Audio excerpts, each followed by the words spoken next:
Siin uudistestuudio mikrofoni juures Rohke Debelak. Valitsuse koalitsioonileppe üks punkt näeb ette, et valitsus teeb Ida-Virumaal ettepaneku diplomaatiliste suhete sõlmimiseks suursaadiku tasemel ning vastav delegatsioon peaks kohale sõitma juba uue nädala alguses. Suhted Ida-Virumaaga on aastaid olnud tülikaks küsimuseks ja enam kui 30 aasta jooksul ei ole Eesti oma suursaadikut lähetada suutnud. Uusi ja positiivseid teateid on Ida-Virumaalt kuulda juba hiljemalt 30 aasta pärast.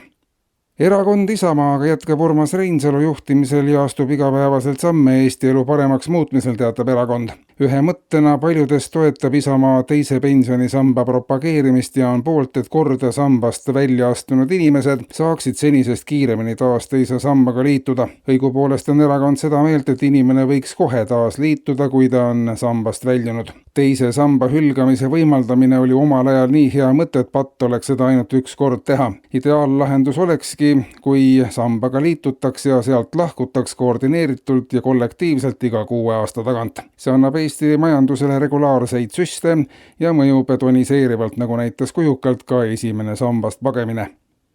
Veel majandusest. Majanduspolitsei kahtlustab riigi elanikkonda kartellikokkuleppes. Siiani on selliseid kahtlustusi olnud vaid üksikute ettevõtete või ettevõtete gruppide puhul, kuid pikem juurdlus näitab, et kartellikokkuleppes tuleb süüdistada pea 90% riigi elanikkonnast. Uurimine näitab, et ükskõik millist hinda kaupmehed ka ei küsiks, tarbijad maksavadki selle eest nii palju kui küsitud. Aeg-ajalt on kuulda küll nurinat, et üks või teine asi on liiga kallis, kuid ostmist jätkatakse ikkagi. Kogu elanikkonna ostukäitumisest on näha, et omavahel ollakse kokku lepitud, et makstaksegi sellist hinda, nagu küsitakse ja kõik. Siiani ei ole maailma mastaabis veel täheldatud kogu elanikkonda haaravat kartellikokkulepet, mistõttu puuduvad esialgu ka seisukohad, kuidas sellise kindlameelsusega üldse võidelda.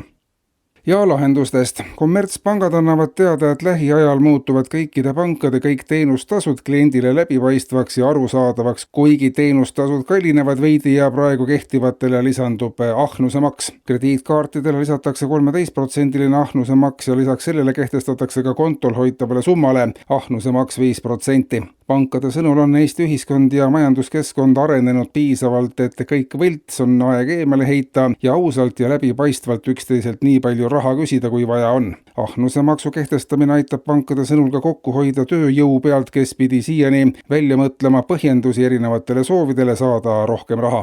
Ahnusemaks peaks selle pangandusaasta jooksul sisse tooma piisaval määral lisasissetulekuid, et esialgu aitab, aga ei tea ka, lisab pankade pressiteade.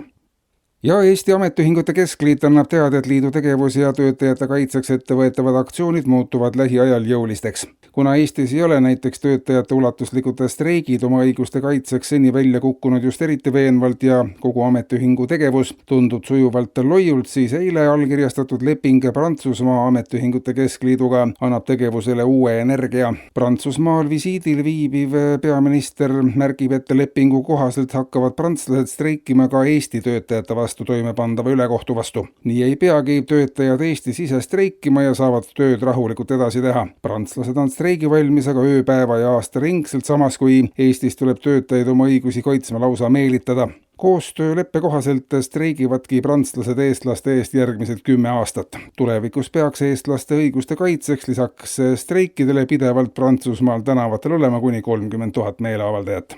Eetris olid uudised.